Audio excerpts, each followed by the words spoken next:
Hello, welcome to news analysis. నేను మీ శ్రీనివాస్. ఈరోజు మనం న్యూస్ అనాలిసిస్లో గెస్ట్గా గౌరవ్ బీరప్ప గారు, తెలంగాణ రాష్ట్ర రీసెర్చ్ స్కాలర్స్ అధ్యక్షులు, అదేవిధంగా పొలిటికల్ అనలిస్టు మనతో పాటు ఉన్నారు. వారితో పాటు మనం న్యూస్ అనాలిసిస్ చేసే ప్రయత్నం చేద్దాం. ముందుగా వెలుగు పత్రిక చూద్దాం. టీఎస్పీఎస్సీ ఎగ్జామ్స్ పై నో క్లారిటీ, కమిషన్ చైర్మన్ 3 మెంబర్ల రాజీనామా ఆమోదించని గవర్నర్, రిజైన్ చేయబోమంటున్న ఇంకొక 2 మెంబర్లు, కొత్త బోర్డు వస్తేనే రిక్రూట్మెంట్ రిజల్ట్స్ పై ముందుకు.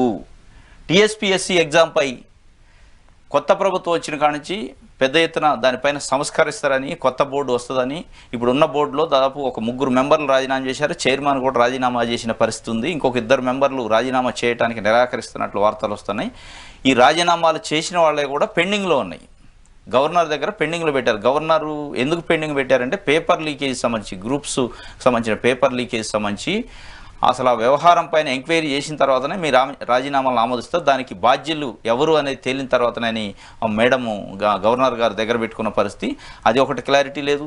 అదేవిధంగా జనవరి 6-7 తారీఖు గ్రూప్ 2 ఎగ్జామ్స్ అని గతంలో షెడ్యూల్ ఇచ్చారు. ఆ షెడ్యూల్కి సంబంధించి మరి బోర్డు సందిగ్ధంలో ఉంది. ఆ బోర్డు ఉన్న పరిస్థితి లేదు, లేని పరిస్థితి లేదు. రాజీనామా చేసే వాళ్ళు కొంతమంది ఉన్నారు, ఉన్న వాళ్ళు యాక్టివ్లో లేరు. ప్రభుత్వం దీనిపైన సీరియస్గా దృష్టి పెట్టాల్సిన అవసరం ఉంది. నిరుద్యోగ అభ్యర్థులకి క్లారిటీ ఇవ్వాల్సిన అవసరం ఉంది. జనవరి 6-7 తారీఖు గ్రూప్ 2 జరుగుతుందా లేదా, అదేవిధంగా జరిగి ఉన్న గ్రూప్ 4 కానీ గ్రూప్ 3 కానీ ఇంకా కొన్ని ఎగ్జామ్స్ టీఎస్పీఎస్సీ నిర్వహించి ఉన్నది, వాటికి సంబంధించిన ఫలితాల సంగతి ఏంటి అనేది ముఖ్యమంత్రి గారు దీనిపైన సీరియస్గా దృష్టి పెట్టి ఒకసారి రివ్యూ చేస్తే బాగుంటుంది. ఏదో కొత్తలో ఒక 2-3 రోజులు టీఎస్పీఎస్సీ చైర్మన్లు మెంబర్లు కలిసినట్లుగా, రేవంత్ రెడ్డిని కలిసినట్టు ముఖ్యమంత్రి గారిని, అదేవిధంగా వాళ్ళు పోయి రాజీనామా చేసినట్టు దానిపైన సంస్కరిస్తున్నారు, వీళ్ళు తొలగిపోతారు, కొత్త బోర్డు వస్తుంది, దీనిపైన చర్యలు ఉంటాయి అనుకున్నారు. కానీ దీన్ని పక్కన పెట్టినట్లు ఒక ఇండికేషన్స్ పోతున్నాయి. కొత్తగా ఏర్పడ్డ ప్రభుత్వం దీనిపైన దృష్టి పెట్టాల్సిన అవసరం ఉంది. నిరుద్యోగులు చాలా కోటి ఆశలతోనే కాంగ్రెస్ పార్టీకి మద్దతు ఇచ్చి కాంగ్రెస్ పార్టీని అధికారంలోకి తేవడానికి వారి యొక్క పాత్ర కూడా కీలకంగా ఉంది. కాబట్టి వారి యొక్క సమస్యని మీరు దృష్టిలో పెట్టుకొని రివ్యూ చేస్తే బాగుంటుంది. ఎట్లా చూస్తారు బీరప్ప గారు? ఇది టీఎస్పీఎస్సీ ఎగ్జామ్స్ పైన నో క్లారిటీ అట. కొన్ని లక్షల మంది విద్యార్థుల భవిష్యత్తుతో ముడిపడి ఉన్న అంశం కాబట్టి అదే విధంగా మొన్న ఎన్నికల సమయంలో కూడా ఒక నిరుద్యోగ చైతన్య బస్సు యాత్రని కూడా పెట్టి కాంగ్రెస్ పార్టీకి మద్దతు ఇవ్వడం జరిగింది. ఇక్కడ ఏంటంటే ఇది రాజకీయ పునరావాస కేంద్రంగా గత ప్రభుత్వాలు చేయడం మూలంగా ఒకటి అందులో దాని యొక్క ఉనికి అనేది ప్రశ్నార్థకంగా మారింది, దాని మీద నమ్మకం పోయింది. గతంలోనే 26 పేపర్ల వరకు లీకేజ్ అయినాయి. దాని మీద విద్యార్థుల్లో తీవ్రమైనటువంటి అసహనం ఉన్నది. అదేవిధంగా ఇప్పటి వరకు ప్రకటించిన నోటిఫికేషన్లో కూడా క్లారిటీ లేదు. ఇదంతా ఒక ఎత్తు అయితే రాబోయే రోజుల్లో లోక్సభ ఎన్నికలు ఉన్నాయి కాబట్టి ఎన్నికల కోడ్ వస్తుంది. కోడ్ వచ్చి రావడం వల్ల ఇది మరింత ఆలస్యం అయ్యేందుకు అవకాశం ఉన్నది, నిరుత్సాహం ఉన్నది. ఇక్కడ ఈ కమిషన్ చైర్మన్ 3 మెంబర్లు రాజీనామా ఆమోదించకుండా అంటే ఒకవేళ గతంలో జరిగినటువంటి పేపర్ లీకేజీలకు ఎవరిని బాధ్యులు చేయాలి వీళ్ళు రిజైన్ చేసిన తర్వాత? ఇంకోటి ఏంటంటే వీళ్ళకు రాజ్యాంగపరమైన రక్షణ ఉంటాయి. ఆర్టికల్ 317 ప్రకారము ఏమైనా అవకతవకలు జరిగితే అసమర్థత తర్వాత అవినీతి కారణంగా సుప్రీంకోర్టు జడ్జి చేత విచారణ చేయించి రాష్ట్రపతి చేత మాత్రమే వీళ్ళని రిమూవ్ చేయాల్సి ఉంటుంది.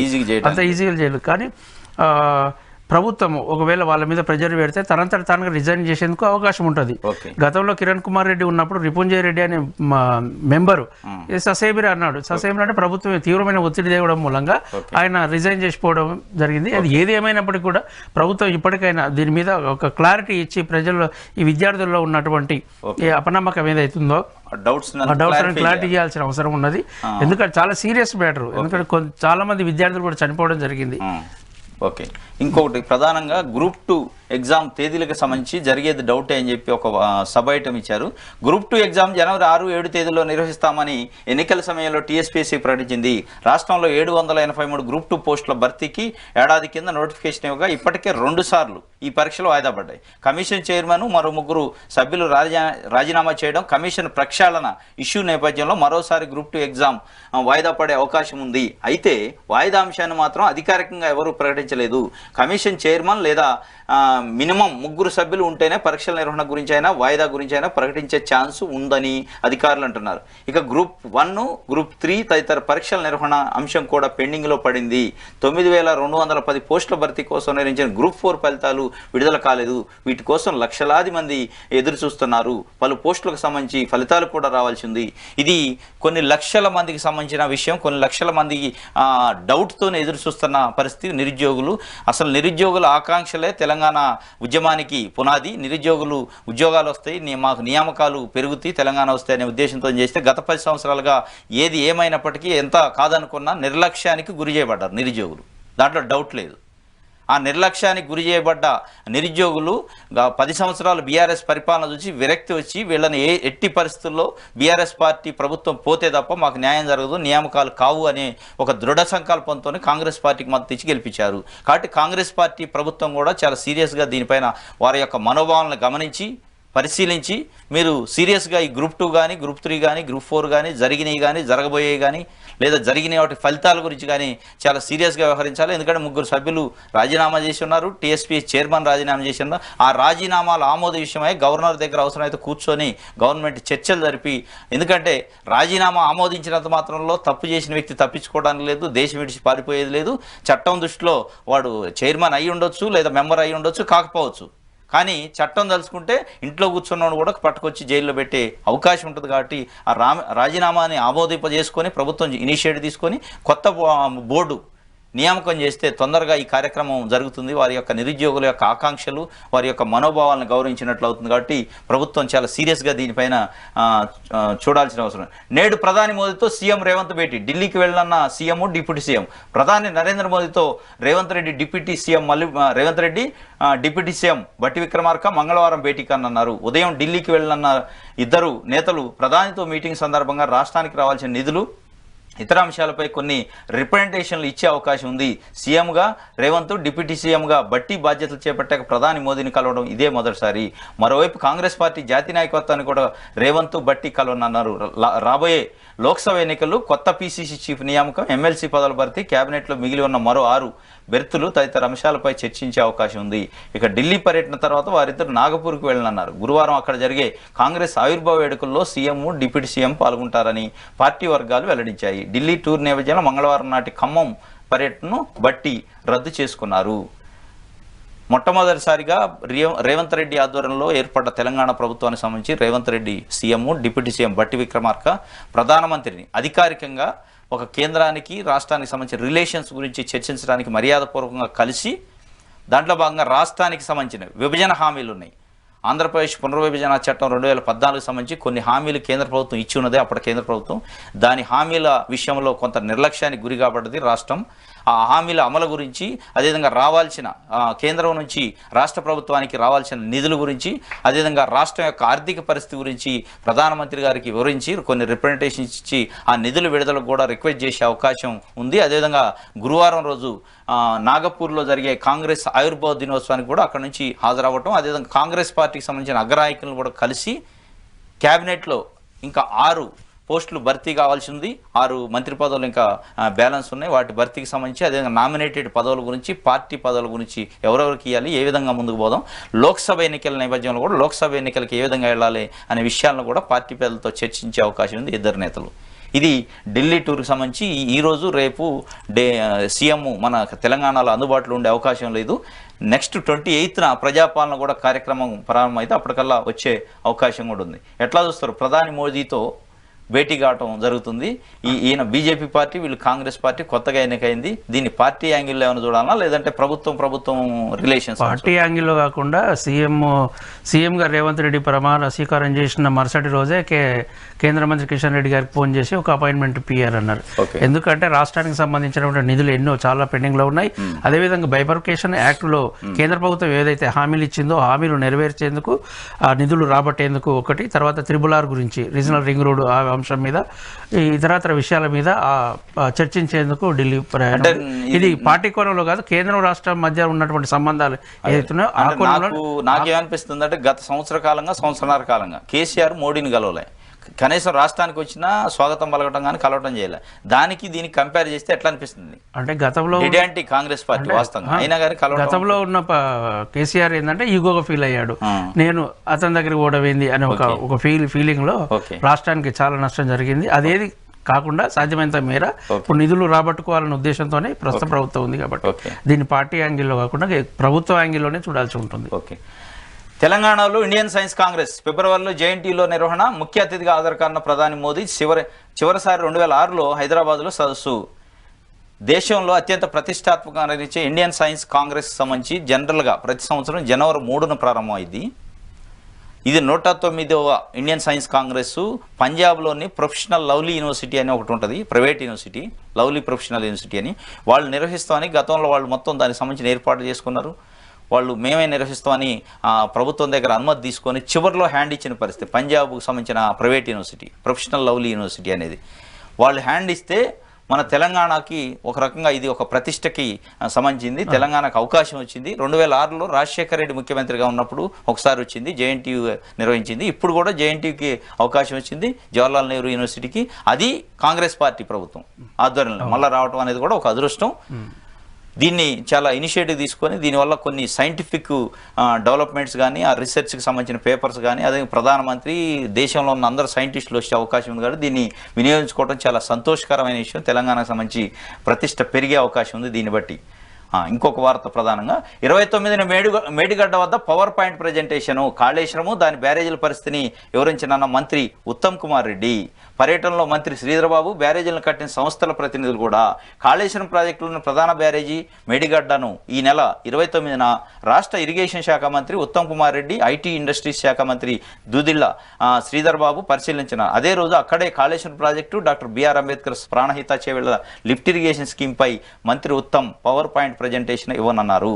ప్రాణహితను కాళేశ్వరం ప్రాజెక్టుగా రీడిజైన్ చేయడంతో కలిగిన లాభ నష్టాలు, పెరిగిన వ్యాయామం, పెరిగిన భూసేకరణ భాగం, మేడిగడ్డ, అన్నారం, సుందిళ్ల బ్యారేజీల్లో తలెత్తిన సమస్యలు, వాటికి పరిష్కారాలు ప్రజెంటేషన్లో వివరించాలి. మళ్ళీ ఒక power point presentation. Congress party వచ్చిన దగ్గర నుంచి దాదాపు మొత్తం పవర్ పాయింట్ ప్రజెంటేషన్లు, శ్వేతపత్రాలు ఇవే మరి కనిపిస్తున్నాయి మనకు దాదాపు 20 రోజుల నుంచి. 29న మేడిగడ్డలో నీటిపారుదల శాఖ మంత్రి ఉత్తమ్ కుమార్ రెడ్డి, అదేవిధంగా ఐటీ శాఖ మంత్రి శ్రీధర్ బాబు, ఆయన ప్రాంతానికి సంబంధించింది, ఆయన జిల్లా, ఆయన కాన్స్టిట్యూన్సీ సంబంధించి ఆ ఏరియా ఉంది, వాళ్ళిద్దరు కూడా పరిశీలించిన తర్వాత దానిపైన పవర్ పాయింట్ ప్రజెంటేషన్ కూడా ఇవ్వబోతున్నారట. పవర్ పాయింట్ ప్రజెంటేషన్లో ప్రధానంగా ఈ కాళేశ్వరం ప్రాజెక్టు అనేది గతంలో ప్రాణహిత చేవేళ్లకు సంబంధించి దాన్ని పేరు మార్చి రీడిజైన్ చేసి కేసీఆర్ సొంతంగా దీన్ని రీడిజైన్ చేసి కేసీఆర్ ఆధ్వర్యంలోనే జరిగింది. ఆ కాళేశ్వరం అదే ప్రాణహిత చేవేళ్లను రీడిజైన్ చేసి కాళేశ్వరంగా నామకరణం చేసి చేయటం వల్ల భారం ఆర్థికంగా ఎంత పెరిగింది, భూసేకరణ భారం ఎంత పెరిగింది, దానివల్ల జరిగిన లాభ నష్టాలు ఏంది, దానివల్ల పెరిగిన గ్రావిటీ ద్వారాగా పెరిగిన విస్తీర్ణం ఎంత, దీంట్లో జరిగిన లోపాలు ఏంది, ఈ అన్ని విషయాలపై వాటికి పరిష్కారాన్ని కూడా పవర్ పాయింట్ తెలుపుతారట. ఎట్లా చూస్తారు? 2009లో అధికారంలోకి వచ్చిన కాంగ్రెస్ పార్టీ అప్పుడు స్టార్ట్ చేసినటువంటి జలయజ్ఞం ప్రాజెక్టులో భాగంగా రాష్ట్ర వ్యాప్తంగా అంటే ఉమ్మడి రాష్ట్రంలో ఎక్కడెక్కడైతే గ్రావిటీ ఉన్నదో కొన్ని ప్రణాళికలు సిద్ధం చేయడం జరిగింది. అందులో భాగంగానే ప్రాణహిత చేవేళ్ల డాక్టర్ బిఆర్ అంబేద్కర్ అని పేరు పెట్టారు. కాకపోతే 2014లో తెలంగాణ రాష్ట్రం ఏర్పడ్డ తర్వాత కాంగ్రెస్ ప్రభుత్వం ఇచ్చినటువంటి ఏ ప్లాన్లు అయితే ఉన్నాయో వాటిని అన్నిటిని రీడిజైన్ చేసిండు. ఆయన కొత్త చేసింది ఏం కాదు. కాకపోతే అక్కడ జరిగిన నష్టం ఏంటంటే వాళ్ళు చేసిన దానికి ఈయన చేసిన దానికి వ్యయంలో చాలా తేడా ఉన్నది, తర్వాత భూసేకరణ విషయంలో తేడా ఉన్నది. ఇదే కాకుండా పెద్ద ఎత్తున అవినీతి జరిగింది. వీళ్ళు అధికారంలో రాకముందు నుంచి కూడా కాంగ్రెస్ పార్టీ వాళ్ళు ప్రధానంగా దృష్టి పెట్టింది కాళేశ్వరం ప్రాజెక్టు మీద. కాబట్టి అధికారంలోకి వచ్చారు కాబట్టి వీటి మీద ఖచ్చితంగా వాస్తవాలను వెల్లోకి తెస్తారు. వాళ్ళు వచ్చినప్పుడు ఏమన్నారు, లక్షల కోట్లు అంటే కోట్ల ఎకరాల వరకు నీరు అందిస్తామన్నారు. మరి 1,00,000 కోట్లు కట్టి 1,00,000 ఎకరాలకు కూడా నీరు అందించలేని పరిస్థితి. అదే కాకుండా ఎన్నో ఊర్లు ముంపునకు గురవుతున్నాయి. మరి వాటికి పరిష్కారం చేయట్లేదు. భూసేకరణ జరిగినప్పుడు కూడా చాలా వివాదాలు జరిగినాయి, వాటిని పరిష్కారం చేయలేదు. ఇవన్నీ చాలా విషయాలు ఉన్నాయి. ఇంకోటి ఏంటంటే ఎప్పుడు రివ్యూ చేసినా ఈ కఠిన సంస్థ ప్రతినిధులు వాళ్ళు డుమ్మా కొడుతూ వస్తున్నారు. అయితే 29 నాడు ఖచ్చితంగా రావాలని ఇంటిమేషన్ ఇచ్చారు. చూద్దాం ఏం జరుగుతుంది. ఇంకోటి ప్రధానంగా మనకి సింగరేణికి సంబంధించి ఎన్నికల గురించి ఈరోజు ప్రధాన వార్త వచ్చింది. ఎందుకంటే తెలంగాణలో కొత్త ప్రభుత్వం ఏర్పడిన తర్వాత మొట్టమొదటి ఎన్నికలు ఇవి జరిగేది. ఇది వాస్తవంగా అక్టోబర్ 30న జరగాల్సిన ఎన్నిక అక్టోబర్ 11న నా నోటిఫికేషన్ వచ్చింది, 30న జరగాల్సింది. అక్టోబర్ 30కి తెలంగాణ అసెంబ్లీ ఎన్నికలు కోడ్ వచ్చిన సందర్భంగా దాన్ని వాయిదా వేసుకున్నారు. తర్వాత ప్రభుత్వము ఆ సింగరేణి యాజమాన్యం కూడా హైకోర్టులో వాళ్ళు రిక్వెస్ట్ చేశారు ఇది ఎన్నికలను వాయిదా వేయండి అని. కానీ హైకోర్టు ఒప్పుకోలే. ఈ నెల 27న రేపు దీనికి సంబంధించిన ఎన్నికలు జరగబోతుంది. దాదాపు 39,773 మంది ఓటర్స్ ఉంటారు. ఇందులో దాదాపు కొన్ని 18 అసెంబ్లీ కాన్స్టిట్యున్సీలు అనుకుంటా దీంట్లో ఇన్ఫ్లుయెన్స్ అయి ఉంటాయి. 18 అసెంబ్లీ కాన్స్టిట్యున్సీ. ఈ 18 అసెంబ్లీ కాన్స్టిట్యున్సీలో కూడా మొన్న సింగరేణి కోల్ బెల్ట్ మొత్తం కూడా కాంగ్రెస్ స్వీప్ చేసింది. ఇది కూడా ఇప్పుడు బీఆర్ఎస్ పార్టీకి కత్తి మీద సామె చాలా క్రిటికల్ పొజిషన్. ఎందుకంటే మొదటి ఎన్నికలు నెల కూడా కాలే ఎన్నికలు అది జరిగి మళ్ళీ మొదటి ఎన్నికలు దీంట్లో కాంగ్రెస్ పార్టీ కూడా ప్రతిష్టాత్మకంగా తీసుకుంది. ఎందుకంటే దీంట్లో మళ్ళీ సత్తా చూపాలి. పార్టీ అన్ని పార్టీలకు సంబంధించిన కార్మిక విభాగాలు అనుబంధ విభాగాలు ఏదైతే అన్ని పార్టిసిపేట్ చేస్తాయి. ఓకే, ఏది అధికారం ఉంటే అదే ఖచ్చితంగా అదే గెలుస్తుంది. దశలో తెలంగాణ బొగ్గు కార్మిక సంఘం ఉంది, టిఆర్ఎస్ అనుబంధ అసలు చేతులు ఎత్తేసే పరిస్థితి మనం కంటెస్ట్ చేయొద్దని, తర్వాత పరుగు వద్దని మళ్ళీ కంటెస్ట్ లోకి వచ్చినట్టు.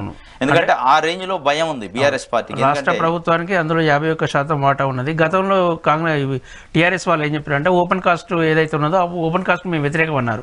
వీళ్ళు వచ్చాక ఓపెన్ కాస్ట్ స్టార్ట్ చేశారు, ఎక్కువ చేశారు. తర్వాత తాడిచర్ల అనేది చాలా వివాదం అయింది.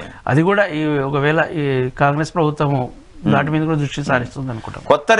కొత్త రేషన్ కార్డులకు అప్లికేషన్లు తీసుకుంటాం. 6 గ్యారెంటీలతో పాటు రెవెన్యూ సమస్యలపైన దరఖాస్తులు ఇవ్వచ్చు శ్రీధర్ బాబు అన్నారు. జనాభా ఎక్కువ ఉన్న చోట 2 కౌంటర్ల ఏర్పాటు, మాది ప్రజల వద్దకే పాలన, పొన్నం ప్రభాకర్ మంత్రి అన్నట్లు ఒక వార్త. కొత్త రేషన్ కార్డులకు సంబంధించి దరఖాస్తులు గత 10 సంవత్సరాలుగా లేవు. బీఆర్ఎస్ పార్టీ పరిపాలనలో కొత్తగా రేషన్ కార్డులు ఇష్యూ చేయలేదు. కొత్తగా ఫ్యామిలీలో ఆల్రెడీ రేషన్ కార్డు ఉండి ఫ్యామిలీలో కొత్తగా జననం అయిన పిల్లలకు సంబంధించి ఆ పిల్లల పేర్లని యాడ్ చేసిన పరిస్థితి లేదు.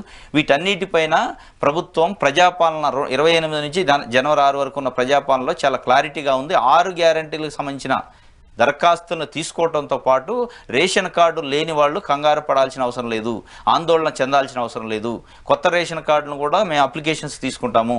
అప్లికేషన్స్ ప్రాసెస్ చేసి రేషన్ కార్డు లేని వాళ్ళు కూడా 6 గ్యారెంటీలని, ఎందుకంటే 6 గ్యారెంటీలకి క్రైటీరియా ఏంటంటే అర్హత ఏంటంటే రేషన్ కార్డు ఉండడం అనేది పెట్టారు.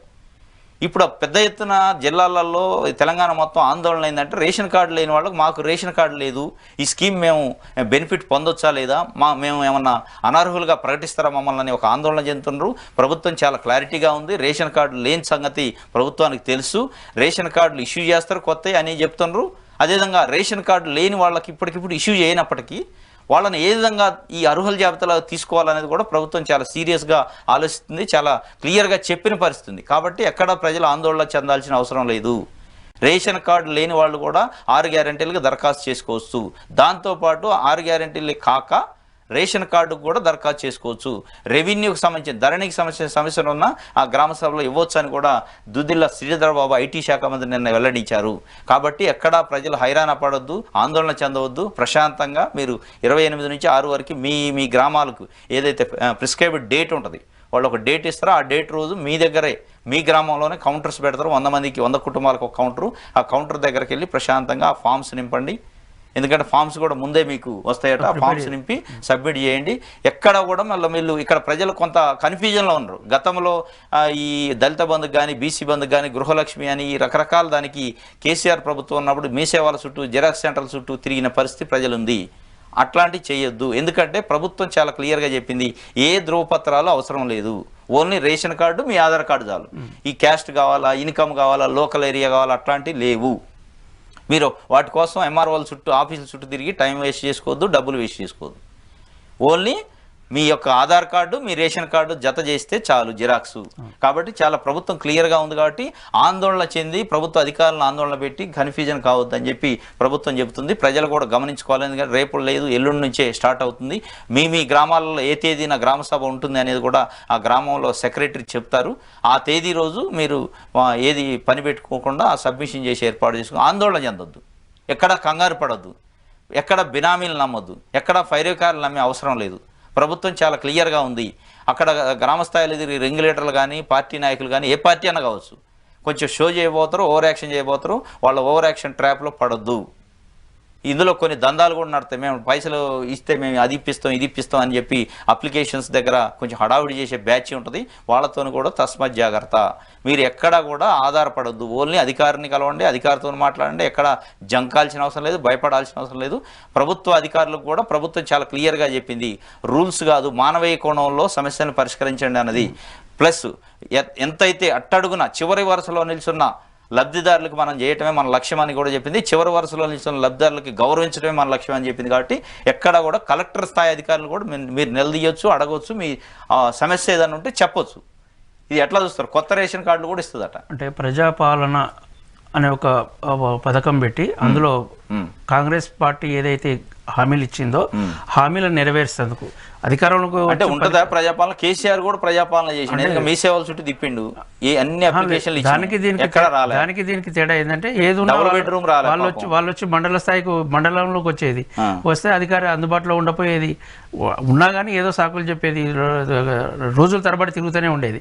కానీ ఇప్పుడు అట్లా కాకుండా ప్రజల వద్దకే అధికారులు వస్తున్నారు కాబట్టి వాళ్ళ సమస్య వస్తున్నారు. మరి ఇది తీసుకొని వాళ్ళ చెత్తపుట్టలు వేసే పరిస్థితి ఉంటుంది అంటే. ఎందుకంటే దళిత బంధు విషయంలో, ఈ బీసీ బంధు విషయంలో, అదేవిధంగా డబుల్ బెడ్రూమ్స్ అయితే జిహెచ్ఎంసీ పరిధిలో పాపం కొన్ని లక్షల మంది పనులు బంద్ చేసుకొని కొన్ని 2-3 సార్లు కూడా దరఖాస్తులు ఇచ్చిన పరిస్థితి. ఆ దరఖాస్తులు ఎక్కడున్నాయో కూడా ప్రభుత్వ చిత్తశుద్ధిని ఇప్పుడు ఏదనేది మనకు తెలిసి పరిశీలిస్తాం. ఇంకోటి ఇచ్చిన 6 గ్యారంటీలు ఏవేవి అని అప్పుడే ప్రజల్లో ఆహాకారాలు మొదలయ్యాయి. కాబట్టి 20 నుంచి మొదలు పెట్టేటటువంటి ప్రజాపాలనలో భాగంగా ప్రజల యొక్క సమస్యలన్నీ పరిష్కరించేందుకు ప్రభుత్వం ప్రయత్నం చేస్తుంది. ఓకే, నెక్స్ట్ ఆంధ్రజ్యోతి చూద్దాం. ఆంధ్రజ్యోతిలో వచ్చిన ప్రధానమైన వార్తల్ని. ఇది చాలా దురదృష్టకరం. ఆంధ్రజ్యోతిలో ప్రధాన వార్త, పొగమంచు మృత్యువై కమ్మేసింది. ఆటో లారీ ఢీ 4 దుర్మరణం. అంతకుముందే ప్రమాదంలో బంధువు మృతి. అక్కడికి వెళుతూ మృత్యువాత. నల్గొండ జిల్లా నిడమనూరులో విషాదం. వికారాబాద్ జిల్లాలో చెరువులోకి కారు, 1 మృతి, 4 క్షేమం. కాపాడాలంటూ బాధితుల వేడుకోలు, వీడియో తీస్తూ కాలక్షేపం చేసిన జనం. శంషాబాద్ను కమ్మేసిన పొగమంచు, పలు విమాన సర్వీసులు దారి మళ్లింపు. గన్నవరం, బెంగళూరుకు తరలింపు, ప్రయాణికులకు తీవ్ర ఇక్కట్లు. ఇది చాలా దురదృష్టకరం. నిన్న ఒక వీడియో కూడా సోషల్ మీడియాలో చక్కర్లు కొట్టింది. వికారాబాద్లో పాపం ఒక కారు, 4-5 ఉన్నారు అందులో. ఆ కారు ఈ పొగమంచు వలన ఏమో కన్ఫ్యూజ్ అయ్యి ఆ చెరువులోకి వెళ్ళింది. ఆ చెరువులోకి వెళ్ళిన తర్వాత అందులో ఒక వ్యక్తి ఇరుక్కపోయిండు. ఆ వ్యక్తిని కాపాడటం కోసం వాళ్ళకి సంబంధించిన మనుషులు చాలా రోదన పెట్టారు. పాపం కాపాడండి కాపాడండి అంటే. కానీ అక్కడ ఉన్న ప్రజల మానవత్వం ఎక్కడ కోల్పోయి, అసలు గింత కూడా మానవత్వం అనేది లేకుండా అక్కడ వీడియో తీసుకుంటూ కాలక్షేపం ఎంజాయ్ చేశారు తప్ప ఎవడు కాపాడలా. మనిషి చనిపోయింది పాపం. మానవత్వం ఎట్లా మంట కలుస్తుంది అనేది దీనికి ఉదాహరణ. అదేవిధంగా ఇంకొకటి మిర్యాలగూడకు సంబంధించి చాలా దురదృష్టకరం ఏంటంటే, ఒక వ్యక్తి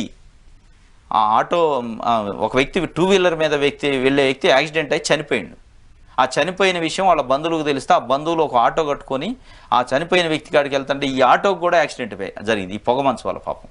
ఆటోలో ఒక 5-6 మంది ఉన్నారు, 4 చనిపోయిన పరిస్థితి. అక్కడే స్పాట్ డెడ్ అయ్యారు. వాళ్ళు పోయేదే చావు కోసం పోతుండ్రు. చావు వార్త తెలిసి వాళ్ళ బంధువుని తీసుకొచ్చుకోవడానికి పోతుంటే పొగమంచులో ఈ ఆటోకి వ్యాన్కి గుద్దుకొని దురదృష్టవశాత్తు 4 ప్రాణం వదిలిన పరిస్థితి. కాబట్టి ప్రజలు గమనించుకోవాలి. ఎందుకంటే వింటర్ సీజన్ ఇది. ఎర్లీ మార్నింగ్ జాగ్రత్తగా కాస్త నిమ్మలంగా పోవటం, చూసుకొని పోవటం, అవసరమైతే తప్ప బయటికి రాకుండా ఉంటే ఇంకా మంచిది ఎండ వచ్చే వరకు. ఎందుకంటే ఈ పొగమంచుతో చాలా పెద్ద యాక్సిడెంట్లు జరుగుతాయి. జాగ్రత్తగా గమనించుకోవాలి ప్రజలు. ఎందుకంటే ప్రాణాలు గాలిలో కలిసే పరిస్థితి ఉంటుంది. కాబట్టి జాగ్రత్తగా చూసుకొని వెళ్తే బాగుంటుంది. ఇది మోదీతో రేవంత్ భేటీ అనేది మనం చూసాం.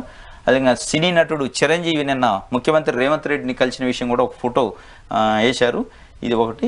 ఇంకొకటి గ్రూప్స్కి సంబంధించి గజిబిజి అనేది కూడా ఇందాక మనం వెలుగు పత్రికలో చూసాం. ఇంకొకటి ప్రధానమైన వార్త, బియ్యాన్ని రీసైక్లింగ్ చేస్తే మిల్లర్లపై కఠిన చర్యలు. పౌర సరఫరాల శాఖను ప్రక్షాళన చేస్తాం. గత ప్రభుత్వం అక్రమాలపై విచారణ చేస్తాం. బియ్యాన్ని ఏదైతే రేషన్ బియ్యం పీడిఎస్సి పబ్లిక్ డిస్ట్రిబ్యూషన్ సిస్టమ్ ద్వారా మనకు వచ్చే బియ్యం ఏదైతే ఉందో వైట్ రేషన్ కార్డు హోల్డర్స్కి, ఆ బియ్యాన్ని పెద్ద ఎత్తున రీసైక్లింగ్ జరుగుతున్నమాట వాస్తవం.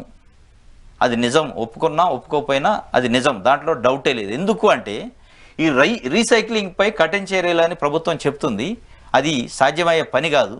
ఏ ప్రభుత్వం మాటలు చెప్పింది కానీ చేతల్లోకి వచ్చేటట్టుగా అది ఇంప్లిమెంట్ కాదు. ఎందుకంటే ఇది పెద్ద వ్యవస్థ. ఎక్కడ మీరు ఆ లబ్ధిదారుడే స్వయంగా అమ్ముతున్న పరిస్థితి. ఆ బియ్యాన్ని 1 రూపీకో ఫ్రీగా ఇస్తున్నారు కదా ప్రభుత్వం, దాన్ని అమ్ముతున్నారు. ఎందుకు అమ్ముతున్నారు దాన్ని గమనించండి మీరు. అసలు ప్రజలు వచ్చిన బియ్యాన్ని అమ్ముకునే పరిస్థితి ఎందుకు వస్తుంది?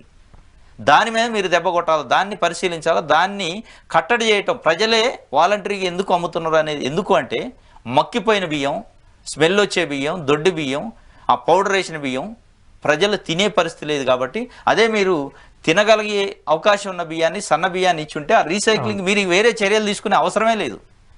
దాన్ని ఆలోచించండి. కఠిన చర్యలు ఎన్ని తీసుకున్నా లబ్ధాడు వాడికి వచ్చిన 20 కేజీలు 30 కేజీలు తీసిపోతాడు, ఆ మధ్యలో ఏదో బ్రోకర్కి అమ్మేస్తాడు 10 రూపాయలకు 5 రూపాయలకు, వాడు ఇంకొకళ్ళకి రీసైక్లింగ్కి పోతుంది. అది లారీలు. ఇది పెద్ద దందా నడుస్తుంది. ఈ దందా బంద్ చేయాలంటే ప్రభుత్వం ఆలోచించాల్సింది కఠిన చర్యలు కాదు. మీరు తీసుకోవాల్సిన చర్యలు ప్రజలకి సన్న బియ్యం వేయండి, ప్రజలు తినడానికి వీలున్న బియ్యం వేయండి. ప్రజలు వండుకొని తినే విధంగా బియ్యం ఉంటే ఎవడో అమ్మడు. 99% బియ్యాన్ని తినే పరిస్థితి ఉంటే 99% యూటిలైజ్ చేసుకుంటారు, ఒక్కడు కూడా అమ్మడు. మీరు అది గమనించాలి. ఎందుకంటే ప్రభుత్వం అంటే గుడ్డి ప్రభుత్వం అనే విధంగా ప్రజల్లో ఒక నానుడు ఉంది. ఏదో ఇస్తున్నారు, వాళ్ళు ఇస్తున్నారు కాబట్టి మేము తీసుకుంటాం, తీసిపోయి అమ్ముతున్నాం అనే పద్ధతి ఉంది. దాన్ని కట్టడి చేయాలంటే మీరు సన్న బియ్యం వేయండి. సన్న బియ్యం కూడా క్వాలిటీ ఉండాలి. తడిసిని ముక్కిపోయినాయి, గోడంలలో పెట్టి అది ఖరాబ్ అయినాయి, స్మెల్ వచ్చేయి, ఆ పౌడర్ వేసిన బియ్యం కాకుండా ఫ్రెష్గా ఉన్న బియ్యాన్ని మీరు ఇవ్వగలిగితే, ఎట్లాగో చాలా 43 రూపాయలు దాదాపు ఖర్చు చేస్తుంది ఒక కేజీ బియ్యానికి. కానీ ఆ 43 రూపాయల బియ్యాన్ని 5 రూపాయలకు అమ్ముకునే పరిస్థితి ప్రభుత్వం యొక్క సొమ్ము దుర్వినియోగం అవుతుంది. కాబట్టి ఇంకొక 5 రూపాయలు 10 రూపాయలు వెచ్చించి అయినా ప్రజలకు సన్న బియ్యం ఇస్తే ఎట్లా ఉంటుందంట, సన్న బియ్యం ఇస్తే యూటిలైజ్ అయితే ఈ చర్యల కంటే అది బెటర్ కదా. అవును, అది ఓపెన్ సీక్రెట్ అమ్ముతున్నారు. కానీ మరి వాళ్ళు కూడా ప్రజలు ఏం తినే పరిస్థితి లేదు. అది ఇంత దొడ్డు బియ్యం, అన్నం సరిగ్గా కాదు, గంజి పడతా ఉంటది. ఇప్పుడు అమ్మపోతే ఏం చేస్తారు, మీరు ఇచ్చే బియ్యం కరెక్ట్ ఇస్తే మనుషులకి ఇచ్చే బియ్యం వేయండి. ఏదో జంతువులు కూడా తిన్న బియ్యం ఇస్తుంది ప్రభుత్వం, కాబట్టి అమ్ముతున్నారు కాబట్టి దందా నడుస్తుంది. ఆ దందా బంద్ కావాలంటే ఫస్ట్ ప్రజలే అమ్మకుండా చేయాలంటే ప్రజలకి యూటిలైజ్ కావాలి. యూటిలైజ్ అయితే ఏం కాదు. ఇది వియంకుడు వీరంగం. వెటర్నరీలో దొడ్డిదారు నియామకాలు ఉమ్మడి రాష్ట్రంలో నాటి 420 జీవోతో పోస్టుల భర్తీ. ఆ జీవోను గతంలో రద్దు చేసిన ఏపీ హైకోర్టు. కానీ బీఆర్ఎస్ హయాంలో ప్రత్యేక అనుమతి వీసీ అప్పటి మంత్రికి వియంకుడు అవడం వల్లే కాంగ్రెస్ సర్కారు వచ్చినా ఆయన తీరు మారలే. పదవి విరమణకు మరో 15 రోజులు ఉన్న అపాయింట్మెంట్ ఆర్డర్స్ ఇచ్చేందుకు రంగం సిద్ధం. గతంలోనే గవర్నర్ తమిళిసైకి పలువురు ఫిర్యాదు. తెలంగాణ హైకోర్టులోను పెండింగ్లో విచారణ. వెటర్నరీ యూనివర్సిటీకి సంబంధించి పివి నరసింహారావు పశు వైద్య యూనివర్సిటీకి సంబంధించి రాజేంద్ర నగర్లో ఉంటుంది. దీని వీసీ ఎంత బరితెగించి కొత్త ప్రభుత్వం వచ్చింది, టీఎస్పీఎస్సీ చైర్మన్ కానించి మెంబర్స్ కానించి, అదేవిధంగా ఎలక్ట్రిసిటీకి సంబంధించి సిఎండి కానించి అందరూ రిజైన్ చేసి, ఐఏఎస్లు కూడా రిజైన్ చేసి వాళ్ళు, ఎందుకంటే ఇది ప్రభుత్వం మారింది కాబట్టి మనం మొన్నదాకా బీఆర్ఎస్ పార్టీకి ఒత్తాసు పలికింది కాబట్టి ఇది పద్ధతి కాదని వాళ్ళే రిజైన్ చేసి తప్పుకున్న పరిస్థితి. కొంతమందిని డైరెక్ట్గా ఆదేశించి ముఖ్యమంత్రి రిజైన్ చేసిన పరిస్థితి. ఇతను గతంలో బీఆర్ఎస్ పార్టీలో మంత్రికి సంబంధించిన ఈఏ కూడాట ఇంకా 15 రోజుల్లో పదవి విరమణ చేసే అవకాశం ఉంది. ఆ టైం అయిపోయింది. అయినా ఎంత ధైర్యం, ఆర్డర్లు ఇటువంటి జైలుకు పంపాలి. ఈ 420 గాలను 420 జీవోతోని చేస్తాడు. 420 గాడు వీడు 420 గాలను జైలుకు పంపే పరిస్థితి రేవంత్ రెడ్డి ఆలోచించాల్సిన పరిస్థితి ఉంది. ఎందుకంటే ఈ అక్రమాలు, ఈ దందాలు ఈ 10 సంవత్సరాలు చేశారు. ఇంకా బంద్ కాకుండా ఈ ప్రభుత్వం వచ్చాక కూడా చేయడానికి ఎంత సాహసం ఉండాలా.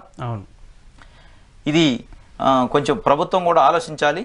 ఎందుకంటే వాడికి ఎంత అహంభావం, ఎంత ధైర్యం ఉంటే ఆ పరిస్థితి ఉంటుంది. కొత్త ప్రభుత్వం ఎంత సీరియస్గా ఉంది, వాళ్ళ ప్రభుత్వం కూడా అంత ఆషామాషిగా ఏం లేదు. పాత చెల్లింపులకు పైసలు ఎలా, పెండింగ్లో ఉన్న బిల్లుల సంఖ్య 4.78 లక్షలు, చెల్లించాల్సిన సొమ్ము 40,184 కోట్లు. నిధుల సమీకరణపై సర్కారు దృష్టి, ఎఫ్ఆర్బిఎం నిబంధనల సడలింపుపై ఆశలు. 4వ విడతకు డబ్బుల కొరత. జనవరి నుంచి మార్చి వరకు 4వ త్రైమాసికానికి సంబంధించి బడ్జెట్ నిధులను ప్రభుత్వం కొన్నేళ్లుగా శాఖలకు విడుదల చేయడం లేదు. పైగా ఈ ఏడాది కొత్త ప్రభుత్వం అధికారులు రావడం, శాఖల వారీగా సమీక్షలు చేస్తుండటం, లక్షల సంఖ్యలో బిల్లులు ఎందుకు పెండింగ్లో ఉన్నాయనే లెక్కలు అడుగుతుండటంతో పాటు 4వ త్రైమాసికానికి బడ్జెట్ విడుదలకు నిధుల కొరత కారణంగా చెల్లింపులు ఇంకా పూర్తి స్థాయిలో ప్రారంభమయ్యే కాలేదు. ఇది 4వ త్రైమాసికం అంటే ఆర్థిక సంవత్సరం మార్చి టు ఏప్రిల్ ఉంటుంది. ఇప్పుడు ఎండింగ్లో ఉన్నాం మనం 4వ త్రైమాసికంలో. అంటే 3 నెలలకు ఉంటుంది.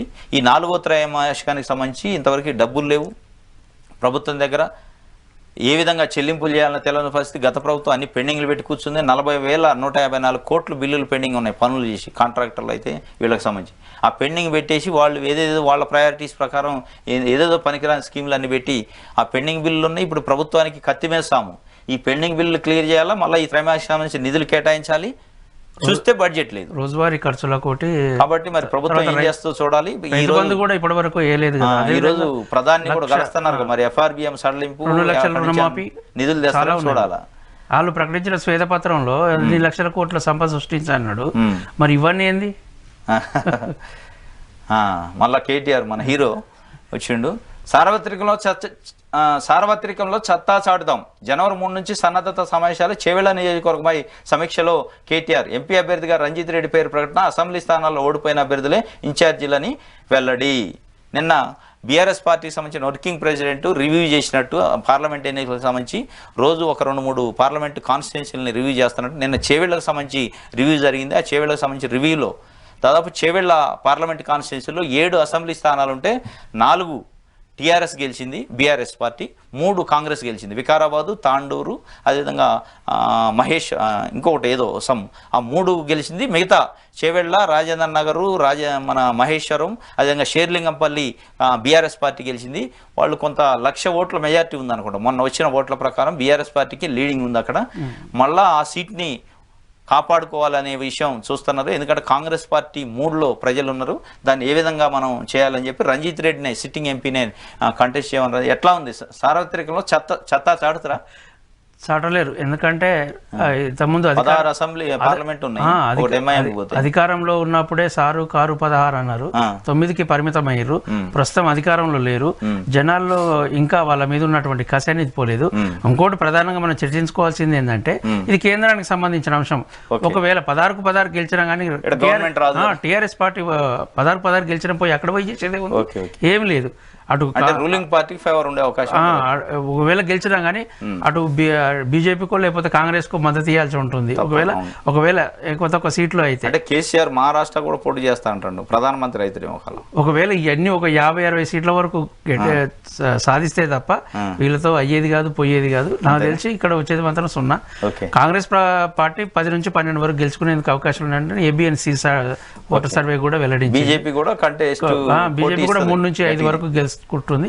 ఇది 1 నుంచి 3 వరకు అంటుంది కదా, అది కూడా డౌట్ గానే ఉన్నది. డౌటే ఉంది.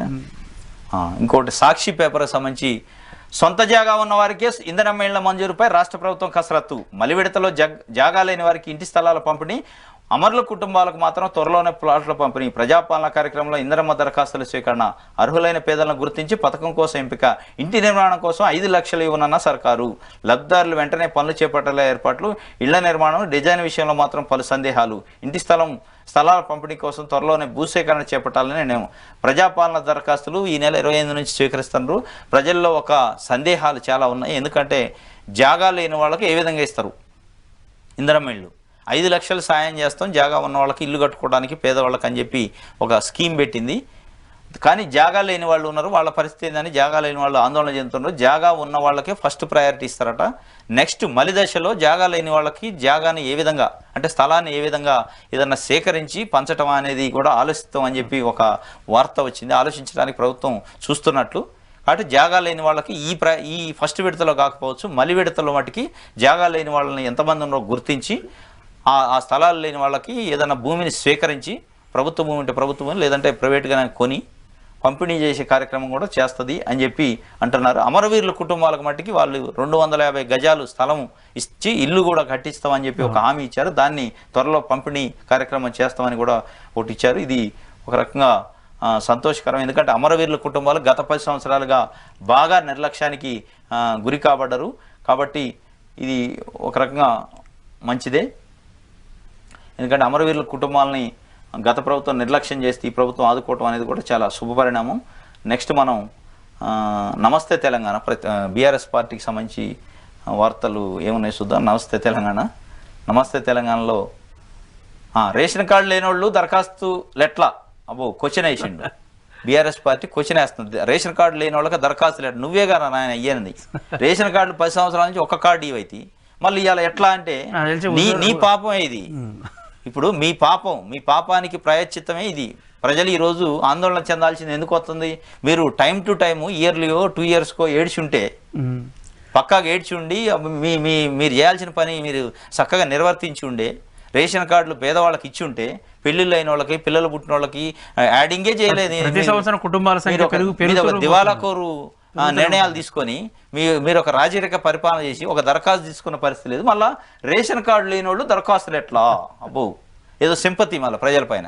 నువ్వేనా ఇయ్యంది ఈ దోషి? దీనికి ఎవరు అంటే బీఆర్ఎస్ పార్టీ. రేషన్ కార్డులు లేని వాళ్ళు ఈరోజు ఏదైనా స్కీమ్ ఆగిందంటే దాన్ని మీరు అర్థం చేసుకోవాలి ప్రజలు. దానికి కారణం బీఆర్ఎస్ పార్టీ, బీఆర్ఎస్ ప్రభుత్వమే. మీ పాపానికి ప్రాయశ్చిత్తం వాళ్లే చేసుకోవాలి తప్ప మీది కాదు, తప్పు ప్రజలది కాదు, గత ప్రభుత్వం యొక్క పాపం ఇది. మీ పాపం అడుక్కోండి, కానీ మళ్ళీ ఇది రెచ్చగొట్టే వ్యాఖ్యలు రాయొద్దు. 6 గ్యారెంటీలకు అర్హతపై కొరబడిన స్పష్టత, తెల్ల కార్డే ప్రామాణికం అని ఇప్పటికే సర్కారు ప్రకటన. మరి కార్డు లేని వారి దరఖాస్తులు పరిగణిస్తారా? కొత్త రేషన్ కార్డు కోసం దరఖాస్తు చేయొచ్చా? మంజూరయ్యే దాకా గ్యారెంటీలకు గడువు ఉంటుందా? ప్రజాపాలన అప్లికేషన్లపై ప్రజల్లో ప్రశ్నలు ఏమీ లేవు. నువ్వు లేని బొకాయింపులు, నువ్వు లేని అనుమానాలు పెట్టి, ఎందుకంటే క్లియర్గా ANPR మంత్రి మొన్న రివ్యూ జరిగిన తర్వాత కలెక్టర్లతోని సమావేశం జరిగా బయటకు వచ్చి ఏం చెప్పిండంటే 28 నుంచి 6 వరకు అనేది ఆందోళన చెందవద్దు. ఎవరైనా ఆ టైంలో ఇవ్వలేని పరిస్థితుల్లో దరఖాస్తు ఉంటే మీ దరఖాస్తును తీసుకునే మెకానిజం మేము ఇస్తాం, మండల అధికారులకు ఇవ్వచ్చు, ఎట్లాంటి ఆందోళన అవసరం లేదని చాలా క్లియర్గా చెప్పిండు. మళ్ళీ నువ్వు ప్రజాపాలనలో అప్లికేషన్లో ఎన్నో ప్రశ్నలు ఉన్నాయి, ఆ రోజు ఇవ్వకపోతే ఎట్లా? రేషన్ కార్డు లేదు. రేషన్ కార్డు లేని పాపం బీఆర్ఎస్ పార్టీది, కేసీఆర్ది, కేటీఆర్దే. మీరు కనీసం పేదవాళ్ళ గురించి ఏమైనా ఆలోచించి సూటు బూట్ వేసుకోవటం, ఇండస్ట్రియల్ సమావేశాలు అంటూ టూర్లు పోవటం, ఇది తప్ప ఒక్కడిని లోపల రానిచ్చేది లేదు. కాబట్టి ఎక్కడ ప్రజలు ఆందోళన చేద్దవద్దు. ప్రజలను మీరు రెచ్చగొట్టే వ్యాఖ్యలు మీరు బీఆర్ఎస్ పార్టీగా చేయొద్దు. సహకరించండి. కొత్తగా ఏర్పడ్డది ప్రభుత్వం, కొత్త పసిగుడ్డు కాబట్టి సహకరిస్తే ప్రజలు కూడా మిమ్మల్ని నేర్చుకుంటారు. ఒకవేళ వాళ్ళు ఏదైనా తప్పులు చేస్తే వాళ్ళకు గుణపాఠం ఉంటుంది. ఎట్లాగో మీకెందుకు? పురుషులకు ప్రత్యేకం. అబ్బో ఒక్కో బస్సులో 20 సీట్లు రిజర్వ్ చేసిన చాలా ఇంట్రెస్టింగ్ ఇది. డిపోల వారి సమాచారం సేకరిస్తున్న అధికారులు నివేదికల ఆధారంగా త్వరలో సంస్థల నిర్ణయం. ఆర్డినరీ ఎక్స్ప్రెస్ బస్సుల్లో కోటాకి వచ్చిన మహాలక్ష్మి పథకంతో రద్దీ పెరగడమే కారణం. ఇది చూడండి, గతంలో ఆర్టీసీ బస్సుల్లో స్త్రీలకు రిజర్వేషన్ ఉండేది, సీట్ల పైన వెనక రాసేది ఇది స్త్రీలకు సంబంధించింది అని. పురుషులకు ఎట్లాంటి రిజర్వేషన్? జనరలైజ్, ఖాళీ ఉంటే కూర్చోవాలి, లేదంటలేదు. కానీ ఇప్పుడు పురుషులకే రిజర్వేషన్ తీసుకునే పరిస్థితి, మహిళలే పురుషులకి రిజర్వేషన్ ఇచ్చే పరిస్థితి వచ్చింది. చాలా గమ్మత్తుగా. ఎందుకంటే ఈ మహాలక్ష్మి స్కీమ్లో ప్రభుత్వం ప్రవేశపెట్టిన ఉచిత ప్రయాణం మహిళలకు వల్ల వాళ్ళే వీళ్ళకి సీట్ ఇచ్చే పరిస్థితి వచ్చింది. ఒక 20 సీట్లు కేటాయించి పురుషులకి ఇస్తారట. ఎందుకంటే చాలా ఇబ్బంది పడుతున్న పరిస్థితి రాష్ట్ర వ్యాప్తంగా. ఈ 2000 వరకు బస్సులను కొనే ఆలోచన, పెంచే ఆలోచన కూడా ఉంది. ఇంకోటి ఓటీలు చేసిన వాళ్ళకు కూడా పెంచారు కదా, డ్రైవర్కు, కండక్టర్కు. ఓకే. నాకు తెలిసి మొత్తం దేశంలోనే ఫస్ట్ టైం అన్నాడు పురుషులకి సీట్లలో రిజర్వేషన్ అడగటం, రిజర్వేషన్ ఇవ్వాలని ఆలోచించడం. ఎందుకంటే బస్సు మొత్తం కూడా మహిళలే ఆక్యుపై చేస్తున్నారు. పురుషులు టికెట్ తీసుకొని నిల్చునే పరిస్థితి, అసలు బస్సులో ఎక్కే పరిస్థితి. ఇది మంచిదే. అదే లక్షలాది వినతులు వస్తున్నాయి కాబట్టి ఆర్టీసీ ఆలోచన. అదే ఇది మంచిదే, బాగానే ఉంటుంది. గ్రూప్ 2 వాయిదా. జనవరి 6-7 తేదీల్లో పరీక్షల నిర్వహణ కష్టమే. చైర్మన్, 3 సభ్యుల రాజీనామాతో గందరగోళం. గవర్నర్ ఆమోదం తెలపడంతో సందిగ్ధత. పరీక్ష వాయిదా వేసే అధికారం TSPSCకే. పరీక్షల నిర్వహణ అసాధ్యమంటున్న నిపుణులు. ఎగ్జామ్ వాయిదా వేయాలని కమిషన్ నిర్ణయం. నేడో రేపు అధికారికంగా ప్రకటించే అవకాశం. గ్రూప్ 2 వాయిదా గురించి కొన్ని లక్షల మంది ఎదురు చూస్తున్నారు. 6-7 తారీఖు నెక్స్ట్ వీకే ఉంది కాబట్టి ఆ వీక్లో ఎగ్జామ్ జరుగుతుందా, ఉంటుందా లేదా అనేది సందిగ్ధం ఉంది. ప్రభుత్వం దీనిపైన క్లారిటీ ఇవ్వాల్సిన అవసరం ఉంది. ఎందుకంటే బోర్డు ఇన్యాక్టివ్లో ఉంది. ఆ బోర్డు సెక్రటరీయా మరి ఎవరో ఇనిషియేటివ్ తీసుకొని ప్రభుత్వంతో ఏదైనా చర్చలు జరిపి ఆ వాయిదా ఉంటుందా, ఉంటే ఎప్పుడు ఉంటుంది అనేది తొందరగా ప్రకటిస్తే ఆ గందరగోళానికి తెరబడింది. ఎందుకంటే నాకు తెలిసి మోస్ట్లీ ఉండే అవకాశం లేదు. ఎందుకంటే ఇప్పటికే హాల్ టికెట్లు రిలీజ్ అయి ఉండాలి, 1 వీకే ఉంది టైం. హాల్ టికెట్లు కూడా ప్రాసెస్ చేయట్లేదు, సెంట్రల్స్ను కూడా గుర్తించిన పరిస్థితి లేనట్టుంది. కాబట్టి 99% వాయిదా పడే అవకాశం ఉంది. అది కూడా అధికారికంగా నేడో రేపు ప్రకటన వచ్చే అవకాశం ఉందని కూడా ఒకటి వార్త వచ్చింది. ఇది ఈరోజు న్యూస్ అనాలిసిస్ సంబంధించి మనం అన్ని పేపర్లని న్యూస్ అనాలిసిస్ చేయడం జరిగింది. రేపు తాజా వార్తలతోని మార్నింగ్ న్యూస్ విశ్లేషణలో కలుసుకునే ప్రయత్నం చేద్దాం. నేను మీ శ్రీనివాస్.